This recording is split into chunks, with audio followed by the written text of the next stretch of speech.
देखिए, अभी हाल ही में शायद कल एक ट्वीट महाराणा प्रताप सेना के किसी शख्स ने दिया है और उसने अपने को महाराणा प्रताप का सेना का व्यक्ति बताया है। ये ट्वीट निहायत मजम्मत के लायक है। मैं इसकी पुरजोर मजम्मत करता हूँ, भर्त्सना करता हूँ कि ये इस किस्म के ट्वीट इन दिनों में रोजाना कहीं ना कहीं से आ रहे हैं। जैसे अभी आपने कहा, कभी ये कहते हैं कि कुतुब मीनार जो है वो वहां मंदिर था, कभी ये कहते हैं ताजमहल में मंदिर था, कभी ये कह रहे हैं कि ज्ञान व्यापी मस्जिद जो है उसके वजू खाने में मंदिर था। अरे ये हिंदुस्तान की संस्कृति और सभ्यता को जबरदस्त नुकसान पहुंचाने वाली चीजें हैं। मैं सूफी खानका एसोसिएशन का सरपरस्त हूँ और सूफी सज्जादा नशीन काउंसिल का जनरल सेक्रेटरी हूँ, और सज्जादा नशीन हूँ मीरजी की बाग जयपुर की दरगाह का। मैंने कभी 50 साल में ये चीजें नहीं सुनी जो अब हो रही हैं। आप ये सोचिए कि हिंदुस्तान में 1000 साल तक मुसलमानों ने हुकूमत की और उससे पहले हिंदू राज था, हिंदुओं की हुकूमत थी। 1000 साल में कभी ऐसी चीजें नहीं हुई कि जो हम इन चीजों को उठाएं, और ये 75 साल में और अभी पिछले 10 सालों में 15 सालों में ये हरकतें होने लगी हैं, जिससे हिंदू और मुसलमान एक दूसरे से दूर हों और उनके मुसलमानों के जज्बात से रोजाना छेड़छाड़ हो रही है। तो इसको सख्ती से दबाना चाहिए। मेरा कहने का मतलब ये है कि जब अगर कोई ऐसी बातें करता है तो आप उसको फौरी उस पर एक्शन लीजिए और उसके खिलाफ कार्रवाई कीजिए। नहीं तो इनके हौसले बढ़ते चले जा रहे हैं कि ये आए दिन हर चीज को कर रहे हैं। क्या भाई सारी मसाजिद जो है और सारी दरगाहें जो हैं वो क्या सब मंदिरों पे बनी है? और इनके पास कहां से ये सबूत है जो लाके पेश कर देते हैं? उल्टी सीधी चीजें निकाल के स्वस्तिक का निशान कहीं नहीं है। अभी वहां की दरगाह के आज मैंने देखा कि वहां के अंजुमन सज्जादगान के मोइन मियां चिश्ती साहब ने भी कहा है कि यहाँ कोई ऐसी चीज नहीं है। फिर सबसे बड़ी बात यह है कि अमीन पठान साहब जो दरगाह कमेटी के जो सेंटर नॉमिनेट करता है उसके चेयरमैन है, उन्होंने एक लेटर लिखा है। मैं उनका शुक्रिया अदा करता हूं कि उन्होंने इस बात को सीरियसली लिया और पत्र लिखा कि ऐसी कोई चीज नहीं। फिर अभी जानशीन दीवान साहब नसीरुद्दीन चिश्ती साहब का भी की बाइट आई है, उन्होंने भी क्या इस किस्म का नहीं। और मैं भी इसका खंडन करता हूं। कहीं कोई स्वास्तिक का निशान नहीं है, कहीं कोई चीज नहीं है वहां पर। जबरदस्ती किसी चीज के लिए आप कह दें, कल को मैं कह दूं कि विश्वनाथ मंदिर जो है वो मस्जिद के ऊपर बना हुआ है, या और कोई बालाजी का कोई मंदिर है वो मस्जिद पे बना हुआ है, मस्जिद तोड़ के, तो ये कहाँ की इंसानियत है? ये क्या खेल हो रहा है? मेरी समझ में नहीं आ रहा है। गवर्नमेंट चुप है, ना सेंट्रल गवर्नमेंट इसके खिलाफ कोई एक्शन लेती है, ना स्टेट गवर्नमेंट कोई इसके खिलाफ एक्शन लेती है। आए दिन ख्वाजा साहब की दरगाह के बारे में आ जाता है। इनको ये सोचना चाहिए इससे करोड़ों अरबों मुसलमानों की भावनाएं जुड़ी हुई हैं। ये आखिर कब तक ये सिलसिला चलेगा? क्यों नहीं इनके खिलाफ एक्शन लिया जाता? मैं ये कहता हूं मुसलमानों के ऊपर जो वो हो रहा है जुल्म, उन्हीं के नहीं, अगर कहीं हिंदुओं के ऊपर कोई मुसलमान अगर ऐसी बात कहते हैं तो उनके खिलाफ भी एक्शन लेना चाहिए। जुनून कब तक चलता रहेगा? और ये अपने को महाराणा प्रताप का वंश वो कहते हैं, उसकी सेना के हम व्यक्ति ये महाराणा प्रताप के एहसासात को मजरू कर रहे हैं। उनके जो संबंध रहे हैं या राजपूतों के मुसलमानों को जो संबंध रहे हैं वो तारीख उठा के देखें। अच्छे संबंध ही नहीं रहे हैं, बल्कि पारिवारिक संबंध रहे हैं। ये हम दो जो राजस्थान की बड़ी कौमें हैं उनको लड़वाने की कोशिश कर रहे हैं। ये कोई महाराणा प्रताप सेना के वंशज नहीं है, ना उसकी सेना के लोग हैं। ये उल्टा सीधा काम करते हैं, हमारी राजपूतों की एकता को और हमारे राजस्थान के और जो भाई हैं उनकी एकता को करते हैं। आज भी वहां पर ख्वाजा साहब की दरगाह में हिंदू व्यापारी अपनी चाबियां ले जाके दरगाह की चौखट पर रखते हैं और उसके बाद बाजार खोलते हैं। और ये ऐसी बात कर रहे हैं वहां स्वास्तिक का निशान है, जाली पे स्वास्तिक का निशान। जाली पे कैसे स्वास्तिक का निशान होगा? तो ज्ञान व्यापी मस्जिद में भी ये कुछ नहीं है।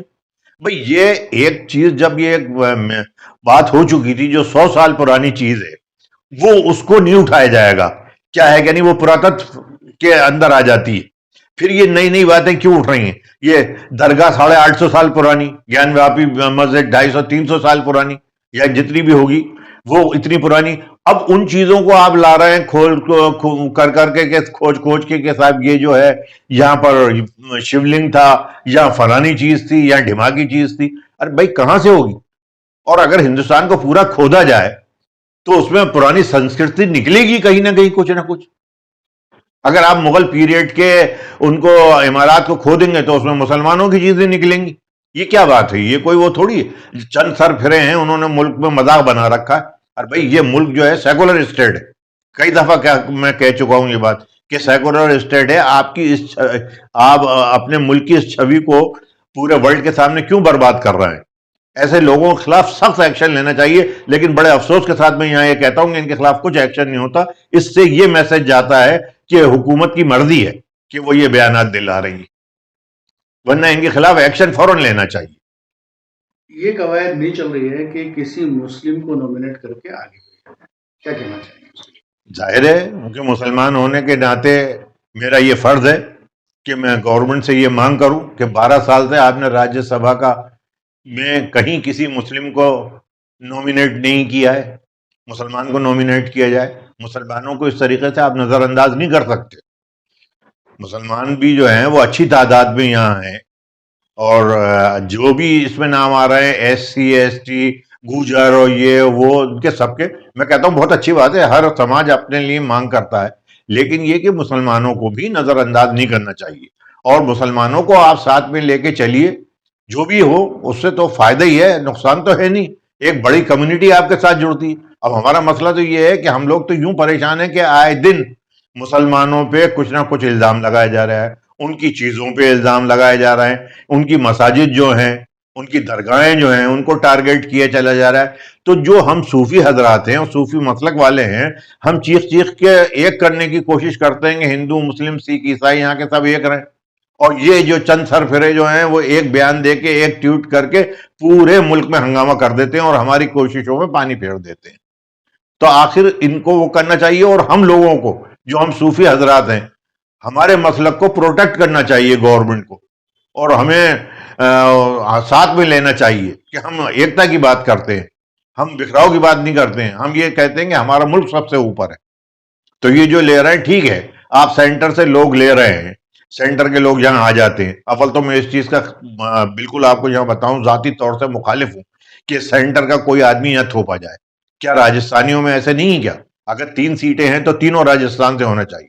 और वहां से सेंटर से बेकार के लोग आ जाते हैं जो 80-80 90-90 साल के होते हैं। वो क्या करते हैं राज्यसभा में बैठ के? यंगस्टर जो हैं, जो नौजवान तबका है, उनको गवर्नमेंट को सोचना चाहिए, उनको साथ में लेना चाहिए। वरना कांग्रेस का कोई जो हिस्ट्री है वो कांग्रेस एक इतिहास के पन्नों में रह जाएगी। और कुछ नहीं होगा कांग्रेस का, अगर इस चीज पे नहीं चले कि वो नौजवानों को साथ में लेंगे और ये इनको छोड़े बुड्ढों को। इनको कब तक हम ढोएंगे? आने वाले वक्त में MIM भी अपना यहाँ पर वर्चस्व कायम करने के लिए पूछ रही है। तो क्या इससे राज्यसभा सीट के ऊपर जो गवर्नमेंट को चाहिए तो एक मुस्लिम को नॉमिनेट करना चाहिए, जिससे कि मुसलमानों के वोट इधर उधर ना हो करके सीधे कांग्रेस के पास जाए? नहीं, ऐसा है, MIM तक का काम तो ये है कि वो मुसलमानों में बिखराव करा के और एक तरीके से अपोजिशन पार्टी का, जो कांग्रेस की अपोजिशन पार्टी है, उसको मुस्तहकम करें। क्योंकि अभी इतना यहाँ MIM का कुछ वो लेना देना नहीं है कि यहाँ से वो सीट निकाल सके। लेकिन हाँ, नुकसान पहुंचा सकते हैं। ये कांग्रेसियों को नुकसान होगा। ये कांग्रेस की सोचने की बात है कि अगर ये इस चुनाव में, राज्यसभा के चुनाव में किसी मुसलमान को अगर टिकट नहीं देते हैं तो इससे असर तो पड़ेगा ही। मुस्लिम मुस्लिम जो है वो अब समझदार है। अब ये नहीं है कि भेड़ बकरी की तरीके से वो जाके कांग्रेस को ही वोट डाल देगा। अब वो सोच समझ के डालेगा। MIM का तो मैं ये समझता हूँ कोई ज्यादा यहाँ पर रोल नहीं रहेगा, सिवाय इसके कि बहुत आसानी से दोबारा से बीजेपी की सरकार बन जाएगी और कुछ नहीं होगा।